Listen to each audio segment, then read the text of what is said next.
años atrás, sé que no son 4000, ¿ya? Pero prácticamente, como fue escrita por Moisés esta parte, resulta que este es lo primero de los versículos, está aquí al inicio de la Biblia. Y aquí hay una promesa, y esta promesa es la que de alguna manera estamos en el día de hoy día celebrando. Estamos celebrando de que ese que dice, a ver, enemistad pondré entre ti y la mujer, hasta ahí vamos bien, entre tu simiente y la simiente suya, o sea, la simiente de Satanás y la simiente de la mujer. Pero la simiente de la mujer iba a hacer algo muy especial, ¿ya? Esta iba a herir a Satanás, ¿ah? Aunque Satanás le iba de alguna manera a alcanzar a romper parte del talón. Es lo que pasa en la cruz, cuando el Señor Jesús muere. Satanás, yo creo que cuando Jesús muere, creo que Satanás estaba haciendo fiesta, dijo, ¡por fin gané! ¿Ah?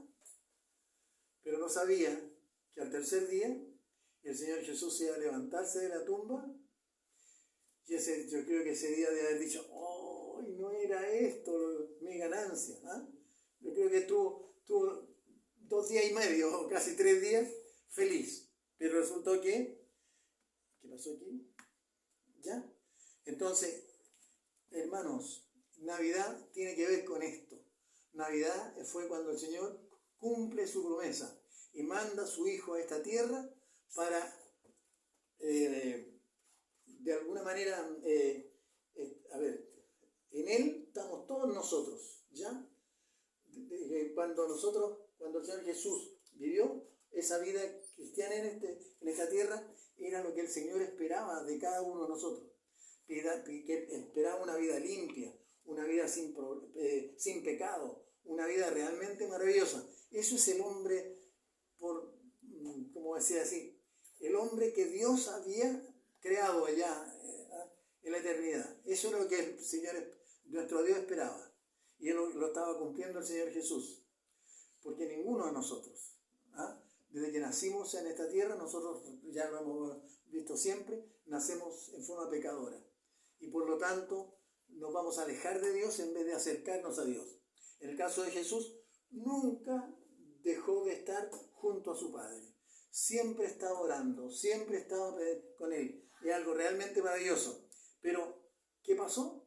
Cuando el Señor Jesús nace en esta tierra, era cuando empieza esta promesa a cumplirse en toda su totalidad. Él, como decíamos, estoy seguro que lo que esperaba de cada uno de nosotros, Dios, es una vida como la del Señor Jesucristo, no otra vida. No es la vida que normalmente vivimos, porque todo lo que nosotros hacemos muchas veces nos aleja de Dios. Y ese es un gran problema, porque queremos hacer nuestra voluntad. Mientras que el Señor Jesús dijo que Él iba a hacer la voluntad ¿de quién? Del Padre. ¿Ya? Y por eso nosotros tenemos que confiar en lo que la palabra del Señor nos enseña. ¿Por qué? Porque nos dice una verdad y es una verdad eterna. Se va a mantener porque Dios la mantiene en su mano. Las promesas de Dios no son así algo al volado, como las lanzamos. ¿Se han fijado cuántas veces ustedes han prometido algo y no lo han cumplido? Yo tendría que decir, yo también prometo y también no cumplo. Y ese es el problema de cada uno de nosotros, ¿ya? Pero en el caso de Dios, gracias a lo que está escrito en su palabra, ¿no es cierto? Nosotros podemos estar confiados que las promesas de Dios son reales, ¿ya? Y por eso podemos decir que la Biblia es la inerrante palabra de Dios. La palabra de Dios no tiene errores de ninguna manera. Por más que los hombres le hayan querido encontrar errores, no le han encontrado. Puede que se cometan algunos errores de traducción, tal vez, pero no en los originales. Los originales son perfectos, ¿ya? Y debido a que de un idioma a otro, cuando se traspasa algo, no siempre es así, ¿cómo se llama? Con una perfección completa, total, ¿tá? Sino que al contrario, siempre pueden haber algún error por ahí, pero a lo mejor ese tipo de errores pueden haber, pero no en la palabra de Dios como fue entregada al principio, ¿ya? Por eso decimos, la Biblia que tenemos nosotros no tiene errores de ninguna especie. como digo, aun cuando han querido muchos estudiosos de la Biblia, según ellos hay errores. O sea, como decía yo, errores de traducción, pero no en el contenido de la palabra. Por eso, una de las cosas en las cuales nosotros tenemos que confiar son en las profecías, tanto del Antiguo Testamento, ¿ya?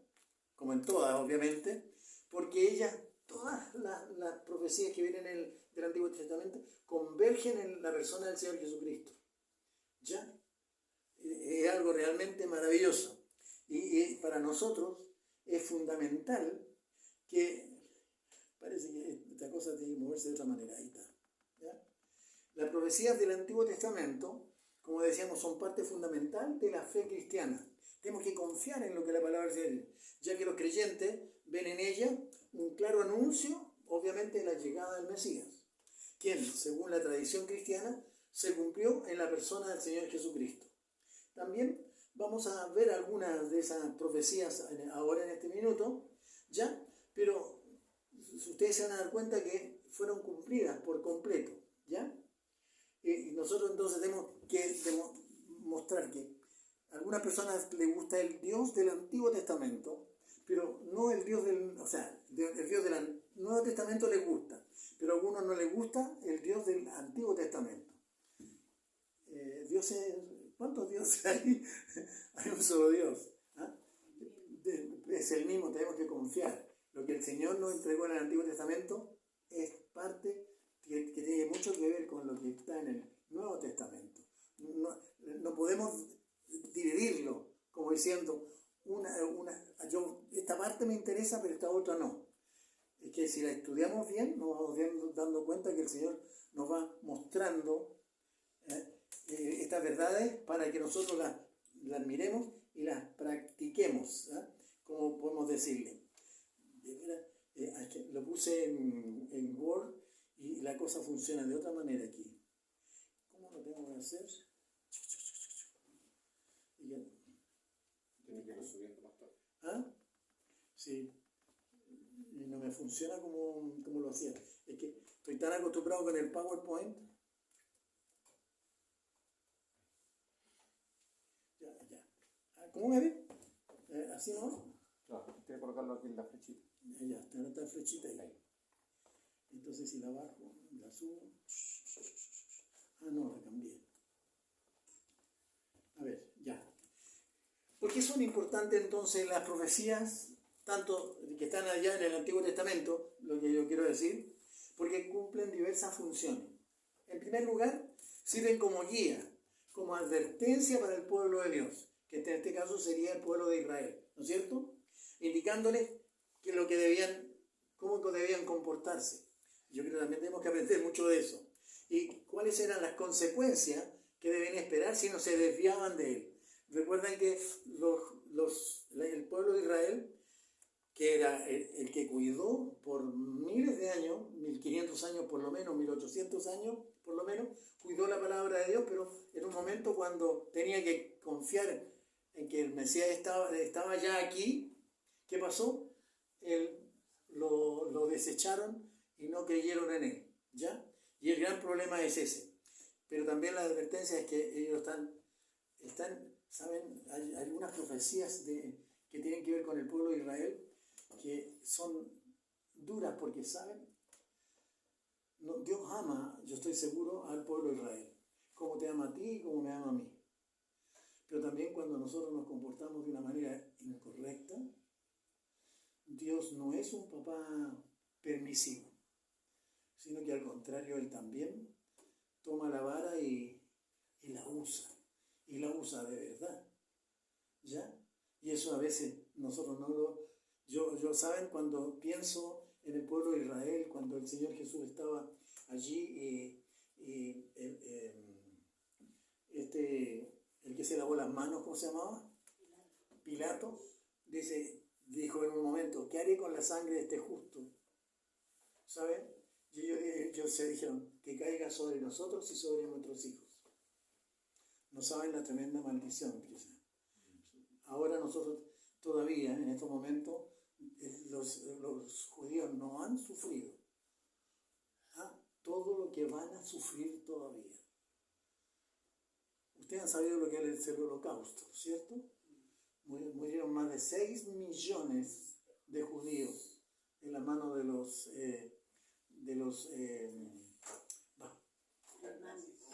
alemanes o de los nazis, ¿no es cierto? Fue algo realmente tremendo, ¿ya? Pero eso no es de comparar con lo que les viene por haber justamente desechado al Mesías. Vean ustedes. Obviamente que también tiene muchas promesas para ellos, para aquellos que realmente se vuelvan a Él, y después va a haber un tiempo en que Él va a gobernar con ellos. Pero primero el Señor hace. Miren, en una parte dice que Dios azota a todo aquel que recibe por hijo. O sea, sepamos que, hermanos, que en cada una de las cosas que hacemos están frente a nuestro Dios. Y la palabra nos dice exactamente eso. Si necesitamos un azote un día, lo va a dar. Y los azotes del Señor sí que son fuertes. Porque lo que espera es que el Señor cambiemos, ¿ah? Y mejoremos. Esa es la idea. Y en segundo lugar también, muchas de estas profecías que están en el Antiguo Testamento apuntan hacia como digo, a los eventos futuros. Ya en particular a la llegada del Salvador, ya que estamos en tiempo de Navidad, ¿ya? Esta cosa era aquí. Esta profecía entonces se encuentra en libros como Isaías, Miqueas, Zacarías, de los que vamos a hablar ahora. Pongámosle, vamos a una profecía. Busquen por favor, los que tengan Biblia ahí, Isaías 7:14.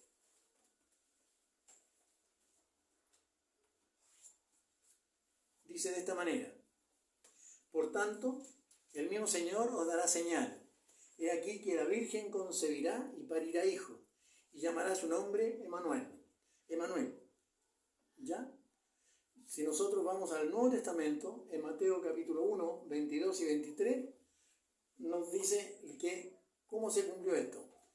Mateo, que es Nuevo Testamento, dice: todo esto aconteció para que se cumpliese lo que fue dicho por el Señor, por el profeta que dijo: he aquí que la Virgen concebirá y parirá hijo, y llamará su nombre Emmanuel, que declarado es con nosotros Dios. ¿Ah? Es algo realmente, o sea, se cumplen las promesas de Dios. Pueden pasar miles de años, pero la promesa es fiel, es real. Miren las promesas del Señor, busquen, pregúntense, cuando estén leyendo, ¿hay aquí una promesa? Y anótenla. Y van a darse cuenta que en la vida suya esas promesas se van a cumplir, ¿ya? De una manera realmente maravillosa, o se cumplieron en la persona del Señor Jesucristo, en este caso. Otra vez me fui a otro lado. También, en otro lugar de la Biblia, en Miqueas capítulo 5, versículo 2, nos profetiza, ¿ya?, que vendría el Mesías. Esta promesa está a 700 años antes que el Señor Jesús viniera. Vean ustedes, 600 a 700 años. ¿Ya? Y dice de esta manera: mas tú, Betlehem Efrata, pequeña para ser en los millares de Judá, de ti me saldrá el que será Señor en Israel, y sus salidas son desde el principio, desde los días del siglo. ¿Se fijan ustedes? La promesa, que en Belén iban a nacer este Mesías. ¿Qué pasó? Y en Mateo 2, capítulo 1, nos da el resultado ahora cómo se cumplió esa promesa. Dice: y como fue nacido Jesús en Betlehem de Judea, en los días del rey Herodes, he aquí unos magos vinieron del oriente a Jerusalén. ¿Ya? Y, o sea, lo que significa que esto está confirmando la profecía que estaba siendo dada. Una cosa también que es importante, aquí tengo un dato que quiero contarle.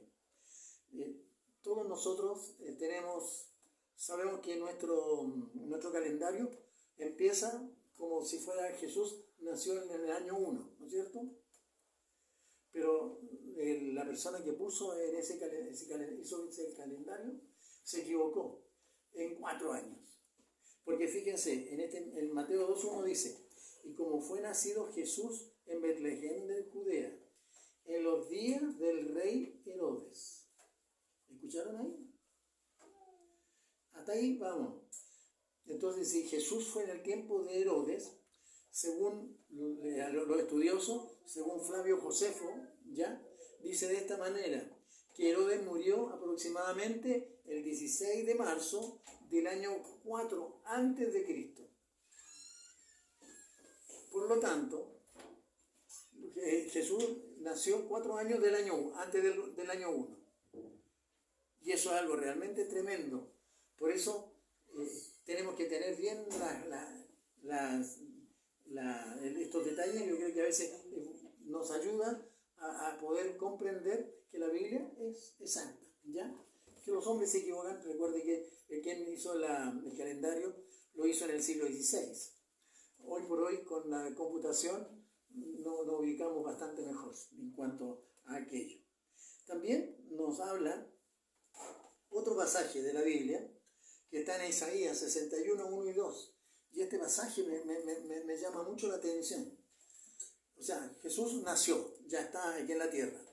Pero él ahora fue un niño, fue un joven, fue un adulto, ¿ya? Y llega un día como algo bien especial, porque aquí va a describir cuál es la mención del Mesías. Eso está en Isaías capítulo 61, versículo 1. Dice de esta manera, el Espíritu del Señor Jehová es sobre mí, porque me ungió Jehová, hame enviado a predicar buenas nuevas a los abatidos, a vendar a los quebrantados de corazón, a publicar libertad a los cautivos y a los presos abertura de la cárcel.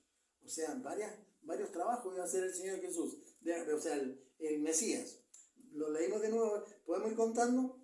El Espíritu del Señor Jehová es sobre mí, porque me ungió Jehová, hame enviado, 1, a predicar buenas nuevas a los abatidos, una cosa, a vendar a los quebrantados de corazón, 2, a publicar libertad a los cautivos y a los presos, abertura de la cárcel. 4 cosas bien importantes. Y sigue avanzando en el versículo 2, dice, a promulgar el año de la buena voluntad de Jehová, 5, y el día de la venganza del Dios nuestro, a consolar a todos los enlutados. Hermanos, y esto es lo que vino a hacer realmente el Señor Jesús. Ese que nosotros vemos nacer en Belén, ¿no es cierto? En esa cuna de paja, como dice el canto, sino, y es algo realmente tremendo. Y cuando uno va al libro de Isaías, fue escrito también más o menos cerca de los 700 años antes que el Señor Jesús viniera. Porque eso es lo que tenemos que tener claro. O sea, miren, Dios promete una cosa y pueden pasar como cientos de años, pero se va a cumplir en un momento. En este caso, cerca de 600 años. ¿Y qué pasa? Tanto el Señor Jesús ahora un día fue a la sinagoga, estando ahí, entonces normalmente cuando llega una visita a las sinagogas, obviamente si era un judío, ellos tomaban la Biblia, que eran unos rollos, ¿ya? Y le pasaban así y le hacían que leyera. Y le pasaron este libro, el libro de Isaías, este mismo libro que estoy leyendo yo. Y luego dice así, y fuele dado el libro del profeta Isaías.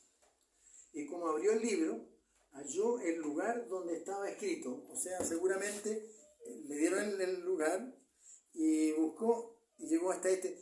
En ese tiempo la Biblia no estaba escrita por capítulos ni por versículos, sino que estaba escrito toda nomás, ¿ya? Por lo tanto, él ubicó el lugar en el libro que se le pasaron. ¿Y qué pasó? Y empezó a leer. Dice, porque me ungió, a ver, ¿dónde está acá? Y fue le dado el libro del profeta Isaías, y como abrió el libro, halló el lugar donde estaba escrito, el Espíritu del Señor es sobre mí, por cuanto me ha ungido para dar buenas nuevas a los pobres, me ha enviado para sanar a los quebrantados de corazón, para pregonar a los cautivos libertad, a los ciegos vista, para poner en libertad a los quebrantados, para predicar el año agradable del Señor. Y rollando el libro, lo dio al ministro, lo entregó. ¿Y saben lo que pasó? Y dice, y sentóse, y los ojos de todos los de la sinagoga estaban fijos en él, porque ahora, después de haber leído la palabra, él tenía que hablar sobre esta palabra, o predicar sobre ella. ¿Ya? ¿Y saben lo que es? Dice de esta manera, y comenzó a decirles de esta manera: hoy se ha cumplido esta escritura en vuestros oídos. Donde lee este pasaje en la sinagoga y declara que se ha cumplido su presencia. Hermanos, estaba cumpliendo la obra que el Señor vino a hacer. ¿Y saben lo que quisieron hacer los judíos en ese momento? ¿Ah? Quisieron matarlo. Porque decía, siendo un hombre, se estaba haciendo como el Hijo de Dios. Y el Hijo de Dios siempre, el Hijo del Hombre, siempre en la Biblia es el mismo Dios. Por eso es algo realmente tremendo. Hay otro pasaje de la Biblia que se cumple, el de Zacarías, ¿ya? Zacarías 9:9 dice de esta manera, predice que el rey vendrá a Jerusalén sentado en un asno. Dice de esta manera: alégrate mucho, hija de Sión, da voces de júbilo, hija de Jerusalén. He aquí tu rey vendrá a ti justo, salvador, humilde, cabalgando sobre un asno, así sobre en un pollino, hijo de asna. Y este acontecimiento se cumple en el relato de la entrada triunfal del Señor Jesús. Esto es una semana antes de que Él fuera muerto. Toda la gente, cuando venía a hacer gloria al Hijo, gritaban, se me olvidó el nombre. ¿Cómo gritaban los judíos cuando estaban entrando? Hosana al rey que viene, ¿no es cierto? Y también, incluso algunas personas, los judíos, especialmente los fariseos, le dijeron a Jesús: mira lo que grita esta gente, porque lo estaban aclamando como el rey que venía. Y él dijo una frase que me gusta mucho: si ellos dejaran de hablar, las piedras hablarían. Y de hecho, las piedras han hablado, ¿ya?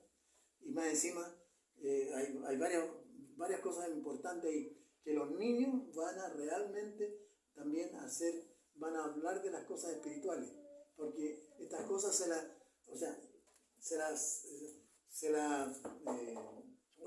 tengo mi cabeza medio en otra parte. Estas cosas, las cosas espirituales, se las escondió a los sabios y entendidos, pero de alguna manera se las mostró, reveló a los niños. Y eso es algo realmente precioso. Me llama mucho la atención justamente ese versículo. ¿Ya?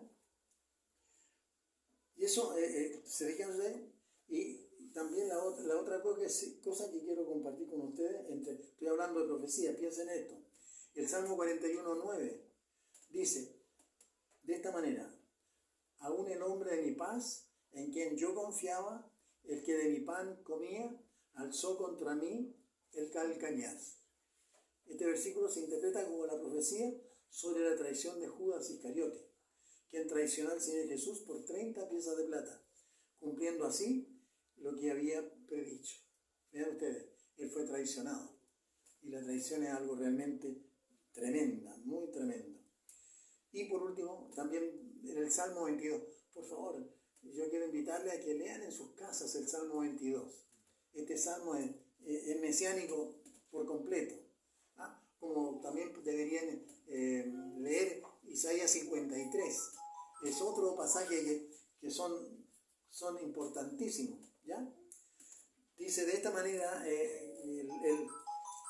dice el Salmo 22:1 dice de esta manera: Dios mío, ¿por qué me has dejado?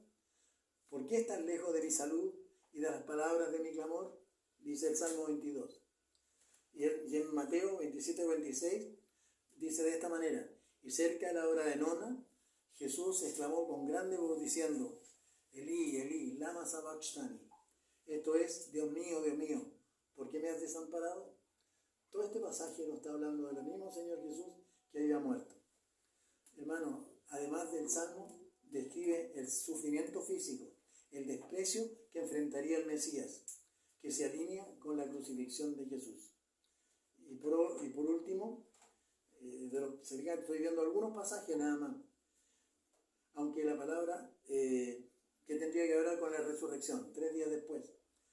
En el Salmo 16:10, otro salmo mesiánico, dice de esta manera, porque no dejarás mi alma en el sepulcro, ni permitirás que tu santo vea corrupción. Este pasaje es interpretado en el Nuevo Testamento como una referencia a la resurrección del Señor Jesucristo.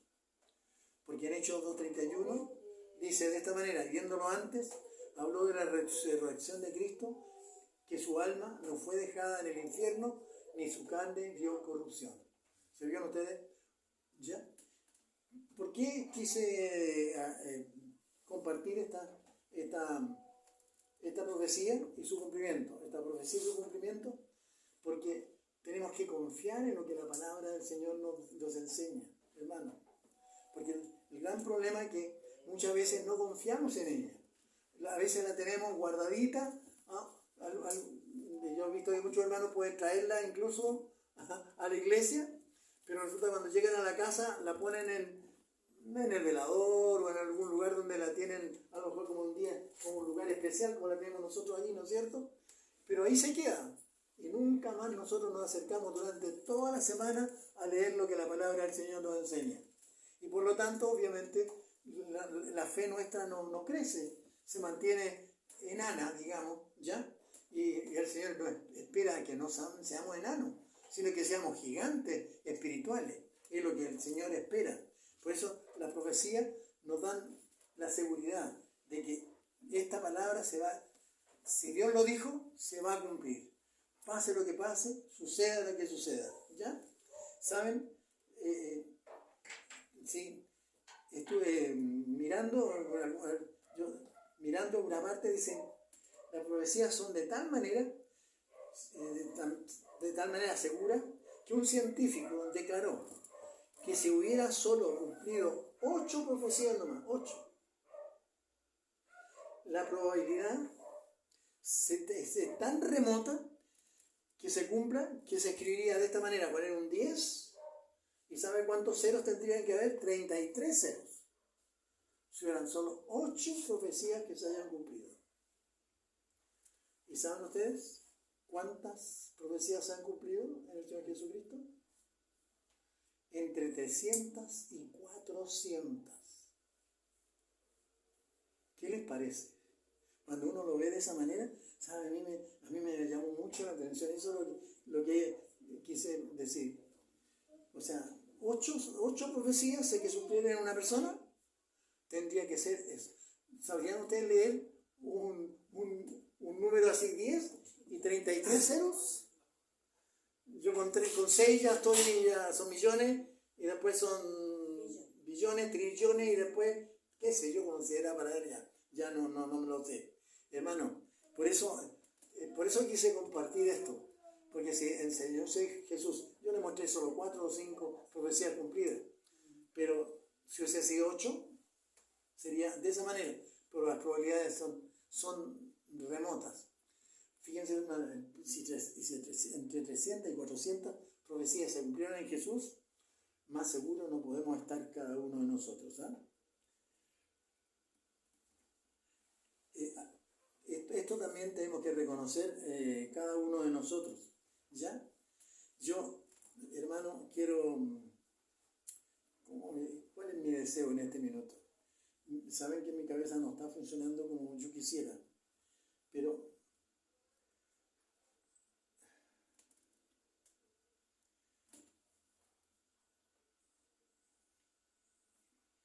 yo quiero decirle, ejerzamos fe en lo que la palabra del Señor nos enseña.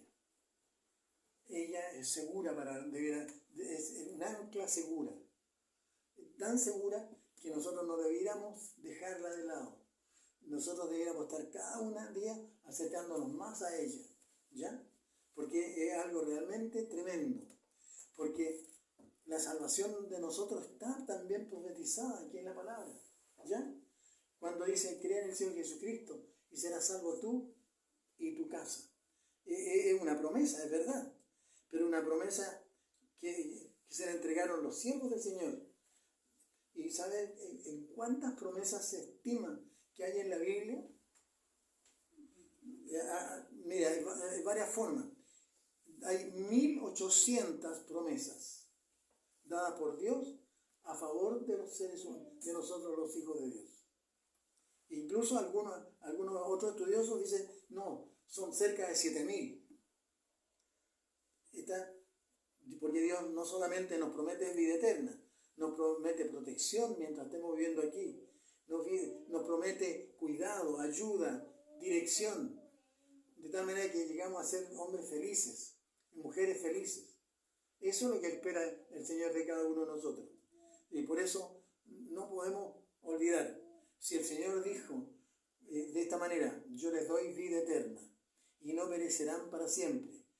Mira, y nadie las arrebatará de su mano. O sea, nadie, si tú has creído en Jesús, nadie te va a arrebatar de la mano del Señor.